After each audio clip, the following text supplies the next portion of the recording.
Então, a gente vai, depois de falar da questão do relevo, da geologia e do relevo, né? Aí a gente comentou também sobre a questão dos climas, os tipos climáticos do continente americano. E aí a gente vai fechar a questão ambiental, física natural do continente americano, né? Falando um pouquinho da vegetação. E é interessante a gente fechar com a vegetação, porque ela reflete, né, a interação de todos aqueles outros assuntos que a gente comentou ao longo da semana, né? Então, por exemplo, quando a gente pega uma floresta, um bioma, né, um conjunto de elementos integrados do ponto de vista ecológico, né, seres bióticos e abióticos, né, que vão ali formar um determinado grupo de indivíduos que se estabelece uma relação ecossistêmica, né? Por exemplo, a floresta amazônica, ela é um bioma, porque ela tem um conjunto de seres vivos, seres inanimados, que ali compõem um sistema ecológico, né? Um ecossistema que funciona de maneira harmoniosa, né? Então, esses biomas, cada um deles vão ter características específicas, tá? Então, aqui eu quis fazer uma relação, né? Quis fazer uma correlação, melhor dizendo, entre os tipos climáticos e os biomas, tá? Se a gente notar, as manchas dos, da, das regiões climáticas, elas relacionam-se, né, muito bem com as áreas de floresta. Por que isso acontece? A gente entende que um bioma, né, uma floresta como o Cerrado, a Mata Atlântica, etc., esses biomas aqui, eles resultam de um processo de evolução biológica, digamos assim, que leva milhares, milhões de anos, né? E, e o planeta, nos últimos milhões de anos, ele não passou por mudanças ambientais tão significativas como estão sendo feitas agora, né? Quando a gente fala em mudanças climáticas e tal, aquecimento global. Então, por isso que a gente tem esse processo de fragmentação, né? E essa característica específica dos biomas, né? Nesse contexto atual. Então, por exemplo, desde a Pangeia, da separação da Pangeia, a gente pode entender que algumas regiões, algumas espécies vêm sendo adaptadas, vêm evoluindo, melhor dizendo, dentro dos seus respectivos ambientes. Então, quando a gente muda drasticamente a característica do clima, né, por exemplo, a gente pode ter um processo de perda da biodiversidade, porque essas espécies não têm como se adaptarem rapidamente a essa mudança comportamental. Talvez um exemplo bem curioso do que eu estou falando seja os ursos aqui da tundra, né? O que acontece, né? Hoje, por exemplo, já tem relatos de animais, de ursos, que têm mais ou menos 500 quilos, que vão lutar com aquelas morsas, né? Aqueles mamíferos gigantes que têm aquelas presas grandes, que chegam a ter quase 2 toneladas. E qual que é o argumento, né? É que está faltando comida para os ursos, né? As mudanças climáticas, os impactos ambientais delas têm gerado essa necessidade de sobrevivência a ponto do animal a chegar num ato quase que irracional para ele ali, para tentar manter a sobrevivência. Então esse é um cenário ambiental que a gente pode também relacionar aqui com o que pode vir a acontecer com esses biomas, tá? Agora, notem, por exemplo, olha, eu vou pegar o clima equatorial, ele está bem relacionado com a floresta equatorial, né? Então, além do clima, né, que a gente estudou na semana, né, falamos do clima temperado, né, a característica das 4 estações bem definidas, né, verão, outono, inverno, primavera. Falamos da relação, por exemplo, das massas de ar, das correntes marinhas, dos fatores como latitude, altitude, como é que ele interfere na dinâmica do clima de algumas regiões, né?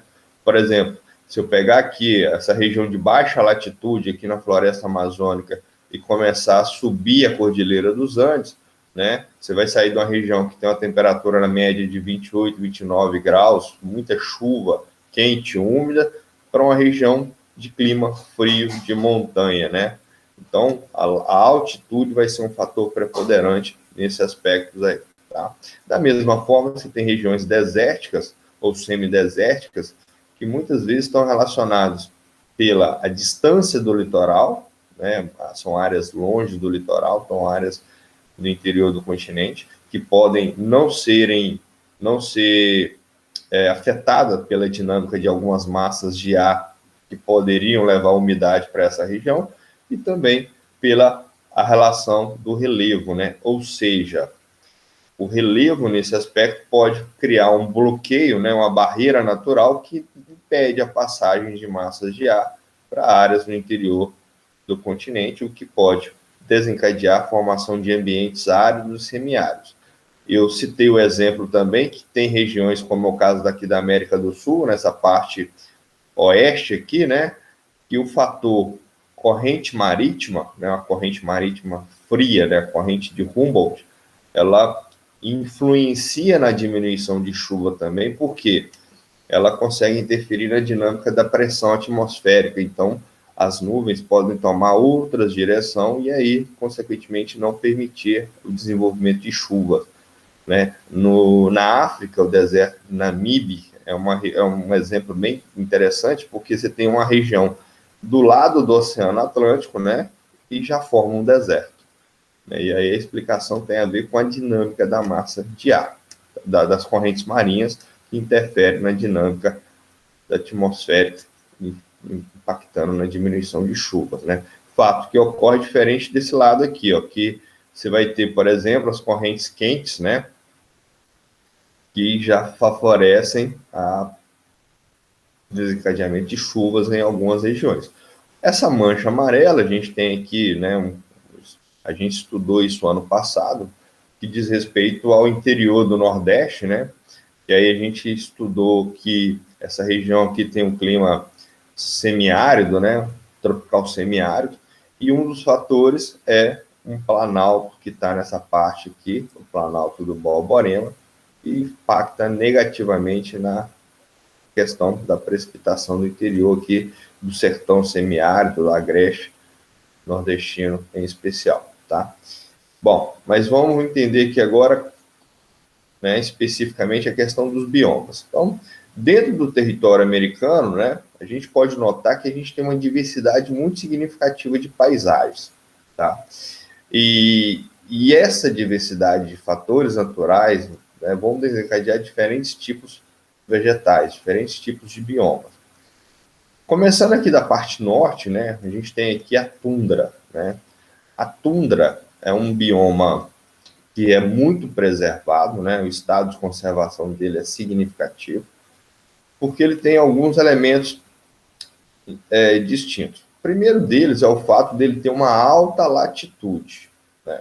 Pelo mapa a gente consegue fazer essa relação. O fato de você ter aqui a tundra num território de alta latitude, numa região de alta latitude, melhor dizendo, vai nos possibilitar o entendimento de que esse bioma está dentro de uma região fria. Então, aqui a gente tem um clima polar, um clima frio, né?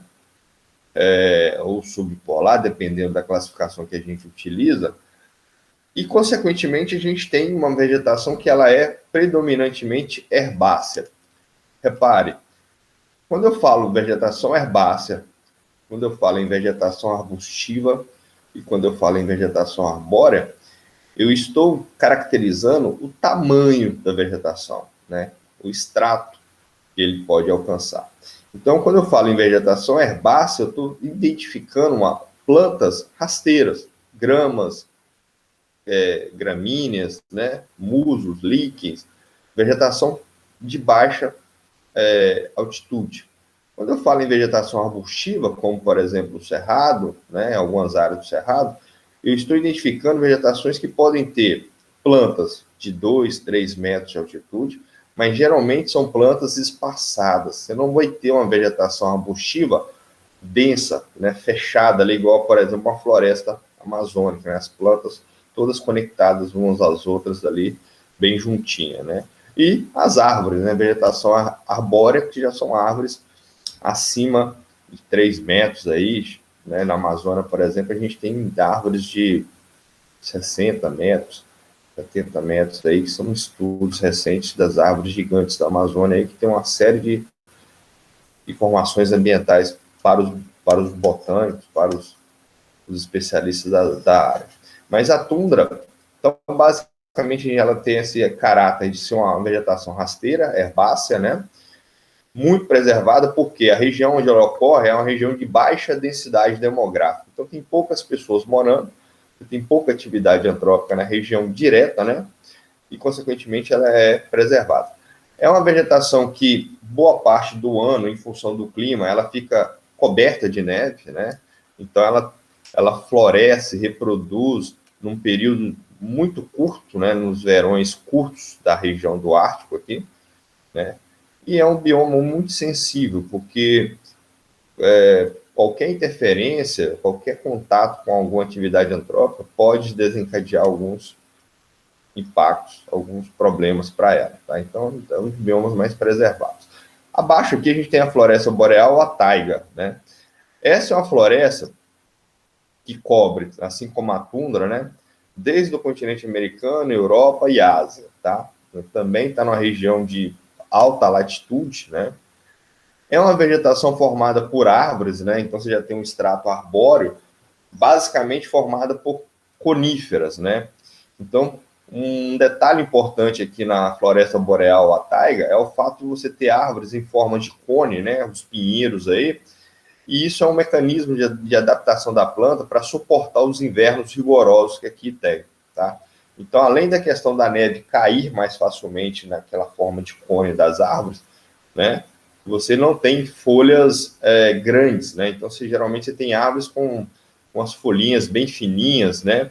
O que a gente chama de acicufoliada, né? Se você comparar o tipo de folha da floresta boreal com a floresta amazônica, por exemplo, é muito diferente. A gente vai ver que na Amazônia tem árvores de que tem folhas de quase 1 metro de diâmetro, né?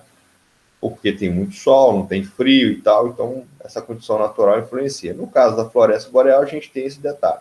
É um bioma preservado, mas em algumas regiões, como no caso da Rússia, em especial, a gente tem ainda um avanço de algumas atividades econômicas, principalmente a extração da madeira, né, e também produção de celulose, né, que é uma atividade que vem avançada. Então, no caso do Canadá, por exemplo, também, a gente tem essa atividade econômica, e é um bioma que tem ainda um certo grau de preservação, tá?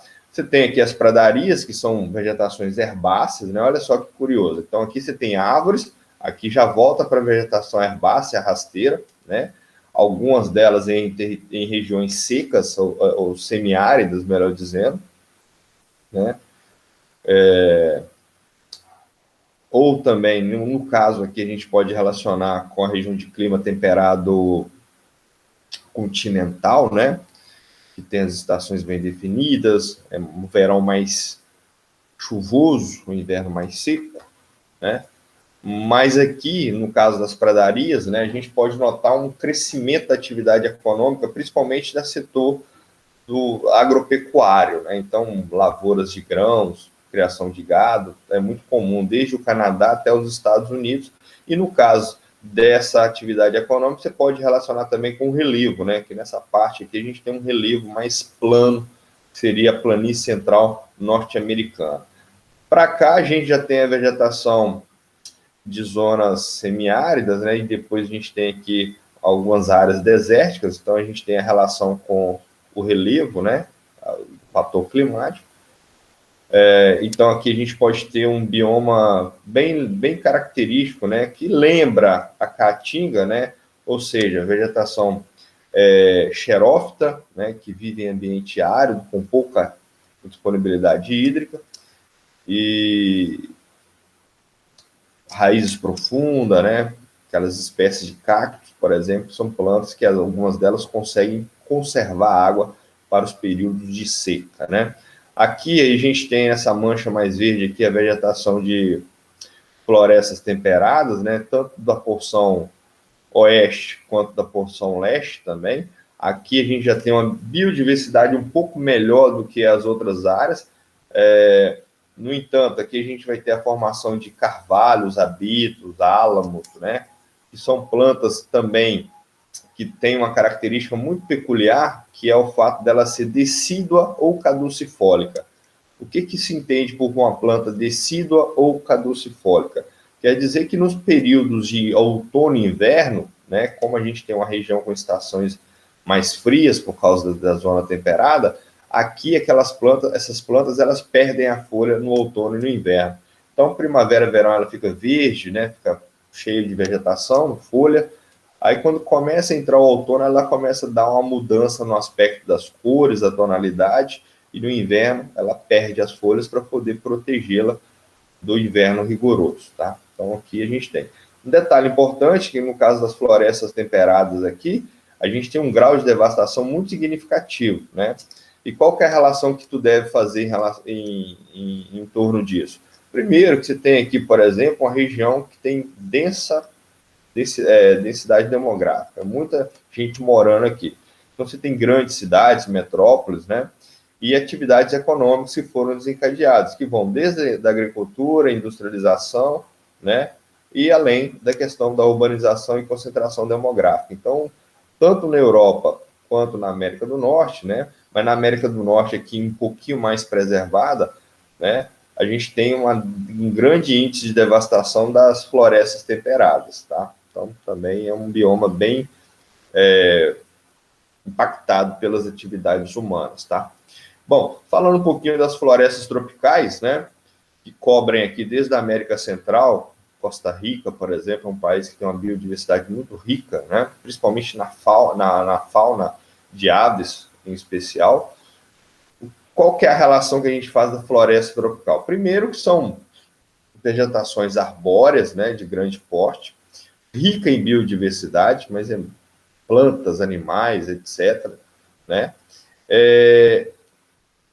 podemos relacionar o fato delas terem uma contribuição ambiental, né, assim como as outras também, mas em destaque maior aqui, com o fato delas emitirem boa quantidade de evapotranspiração, né, ou seja, como se fosse um processo de transpiração das plantas que contribui para irrigar as nuvens, né, para disponibilizar água para o processo do ciclo hidrológico e geração de chuva. E aí chama a atenção aqui no caso da floresta equatorial amazônica, né, que hoje se sabe que ela contribui imensamente com a formação de chuvas que abarcam a nossa região. Então tem até o conceito de rios voadores, que a gente comentou ano passado, né? São biomas que vêm sofrendo impactos ao longo dos últimos séculos, né?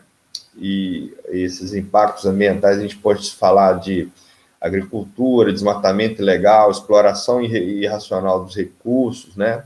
Biopirataria, entre outros, tá? Tanto no caso da América Central quanto no Brasil, a gente pode ter um nível de desmatamento bem acentuado, né? Mas quando a gente pega o Brasil em especial, eu gostaria de chamar a atenção de dois biomas aqui, o Cerrado e a Mata Atlântica. Então, a Mata Atlântica aqui, aquela faixa de floresta que cobria desde do Rio Grande do Norte até o Rio Grande do Sul, né? Hoje resta menos de 20% da área original.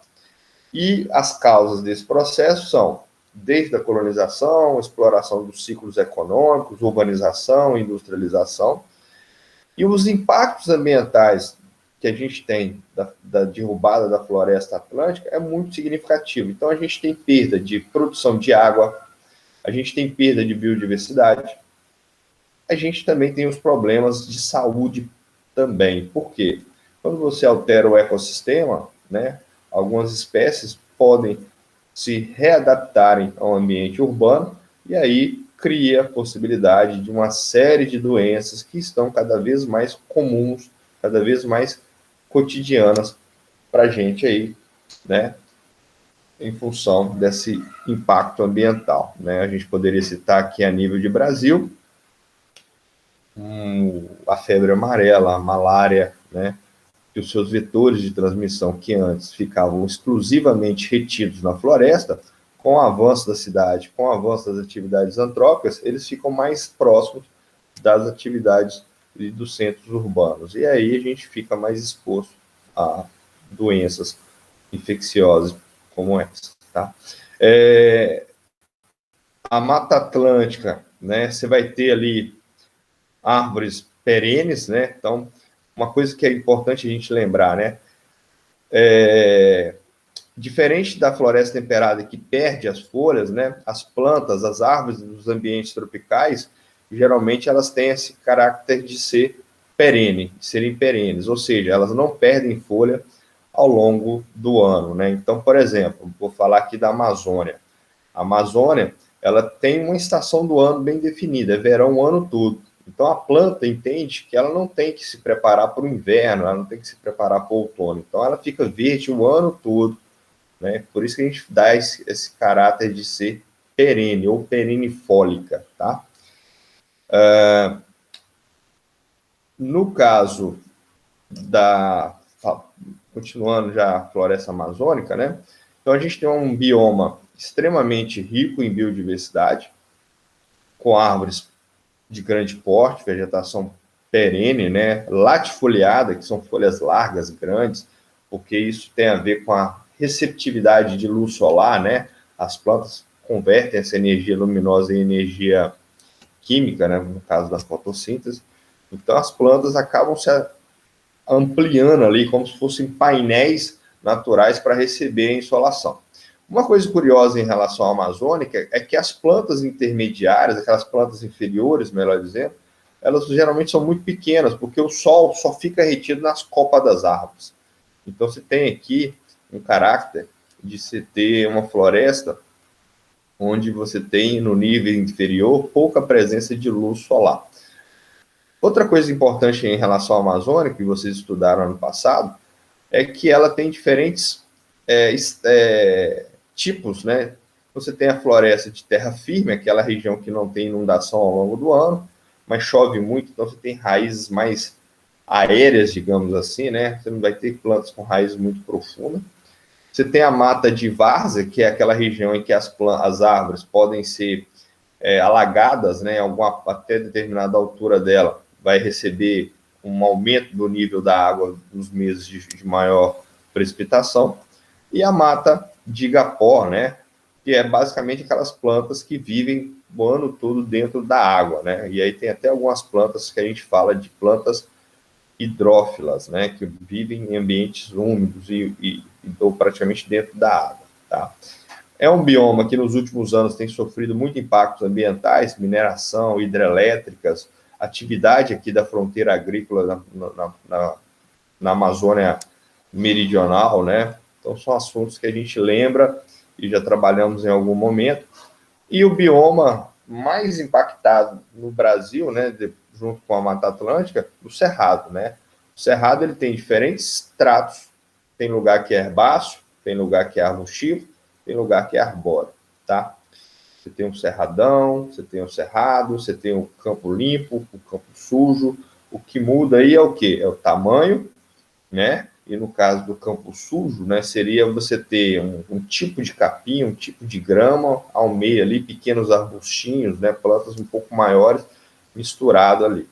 É um bioma que tem uma importância ecológica ambiental gigantesca, porque tem aqui grandes bacias hidrográficas, né, que transitam nessa região, Tocantins, Araguaia, São Francisco, né, entre outros. É muito importante, então ela acaba funcionando também como um processo de receptor de água, né, e que consequentemente abastece esses rios e contribui para a disponibilidade hídrica da região. Só que é um bioma que ele é muito afetado pela dinâmica climática. Então, nos meses de verão, chuva, nos meses de inverno, seca. E aí o que acontece? É muito comum você ter incêndios no Cerrado nos meses de inverno. Então, esses meses vindouros aí, a gente pode notar que o fato de ocorrer em um outro momento algum incêndio. E muitas vezes são incêndios naturais, tá? Além do fato de que o setor agropecuário, né, mais especificamente o setor de grãos, contribuiu para a devastação significativa do Cerrado. nas últimas décadas. Então, é um bioma bem devastado, e junto com a Mata Atlântica, né, eles formam o que a gente chama de hotspots. O que seriam isso? Áreas com imensa biodiversidade, com grande quantidade de animais por quilômetro, fauna, flora por quilômetro quadrado, mas que só tem, né, só resta ainda menos de 30% da área original, né? Então, é um detalhe importante. E no Brasil aqui, a caatinga, né? A floresta do semiárido, tropical semiárido, que é basicamente formada por plantas xerófitas, né? A floresta branca, né? Você vai ter cactos, você vai ter algumas espécies bem endêmicas, bem adaptadas aqui, uma rica biodiversidade, né? E é uma das áreas semiáridas com maior densidade demográfica no planeta, a caatinga, né? Podemos notar também alguns problemas ambientais, né, desmatamento, aproveitamento de madeira, entre outros, né? E junto com pampa, né, no caso aqui, que é uma vegetação brasileira também, pega lá no extremo sul do Brasil, que é formada basicamente por gramíneas, né, na região de bacia sedimentar, planícies, você vai ter o quê? A caatinga correndo o risco de ter desertificação, né? Ela tem o processo de desertificação, que é resultado das atividades humanas, degradação humana, e no pampa a gente vai ter o que a gente chama de arenização, né? A diferença básica é que nos pampas a gente não tem um ambiente semiárido, né? Então a gente tem uma região que tem precipitações em torno de 1.200, 1.300 milímetros, né? Na Caatinga chega a 500, 800 milímetros, então chove bem menos. Então, o termo arenização é basicamente a formação de dunas que vai formando em cima dessas regiões de planícies cobertas por gramíneas, né, vegetação herbácea, que são resultados da atividade da alteração do ambiente pelas ações antrópicas, tá? Então, aqui a gente tem esse panorama geral, né? Aqui a gente tem algumas imagens, então aqui a gente tem a tundra, né, nos meses de verão, né? Aqui uma imagem típica da taiga, ou floresta boreal, com os pinheiros, né? As pradarias, né? Então, a ideia que eu falei agora na América Central, na América do Norte, na região das planícies dos Estados Unidos e do Canadá, essa feição, ou os pampas gaúchos também tem essa caracterização, né? Aqui, a floresta temperada, vocês podem notar algumas manchas de cores intermediárias, porque caracteriza aquela mudança das estações do ano, né? E aqui uma imagem de vegetação desértica, né? Então, vocês podem ver muito pedregulho por causa do intemperismo, né? Geralmente você vai ter um solo mais arenoso aqui. O cerrado, né? Uma imagem aqui muito típica do cerrado brasileiro, né? Então, aqui a gente tem o quê? A gente tem uma vegetação bem espaçada, né? Uma planta aqui, outra aqui, a gramínea no meio, alguns arbustos, né? Aqui a gente pode pensar num tronco retorcido, casca grossa, por causa da característica química dos solos. Então, o latossolo, né, que é um tipo de solo muito comum em ambientes tropicais, né? Acho que 60% dos solos do planeta são formados por latossolos, e a maior parte deles estão em zonas tropicais do planeta. Então, esse solo ele tem uma característica que ele é pobre, né, do ponto de vista químico e tal, mas, no entanto, com a correção química, ele fica altamente atrativo para a agricultura, né? Então, o Cerrado, depois da Revolução Verde, ele entrou na rota da agricultura por causa disso. E aqui é uma imagem da floresta equatorial, muito comum na região amazônica, essas imagens aqui. Então, aqui a gente tem as plantas aquáticas, né, Vitória Regia, algumas delas podem suportar o peso de um homem, né, muito grande, e a floresta densa, com diferentes tipos de árvores e tal, né? Então, isso mostra a questão da biodiversidade. E na última apresentação aqui, a gente vai falar um pouquinho da questão da biodiversidade, né? Então, a gente pode notar que o continente americano, assim como uma especial atenção para a América do Sul, devido a essa diversidade de ambientes, a gente tem uma rica diversidade de fauna e flora, né?